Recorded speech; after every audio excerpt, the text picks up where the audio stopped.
ស្វែងចាំទៅខ្ញុំដើរទៅមើលស្ថនឯងតើចូលតើត្រូវ ចាំកាត់វិញតែមើលទៅ ចាំកាត់វា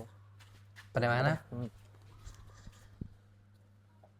អូពេញបឹបមកស្អាតដែរខ្ញុំមិញប៉ុណ្ណា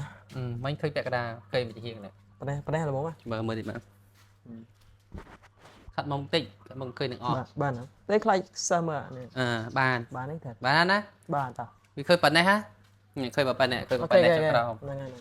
អាសមមកនោះសមមកនោះ ចុះស្ថនឯង សមមកឃើញអី ប៉ុណ្ណេះបានណា សមមកនោះធ្វើម៉េច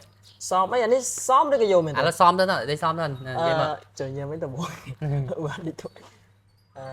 សមយើង concrete សិន សួស្ដីសិនមក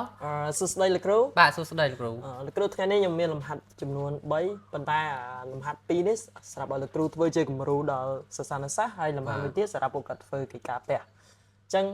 នេះគឺជាលំហាត់បូកពភាគដែលមានភាពបែងខុសគ្នាហើយនឹងដកពភាគដែលមានភាពបែងខុសគ្នាតើលោកគ្រូធ្វើយ៉ាងម៉េចដែរលោកគ្រូមានតិចនិចអីធ្វើឲ្យលឿនណា បាទវិធីសាស្ត្រស្រួលគឺទី1យើងត្រូវគុណខ្វែងគ្នាយកអានេះគុណអានេះហើយយកអានេះគុណអានេះ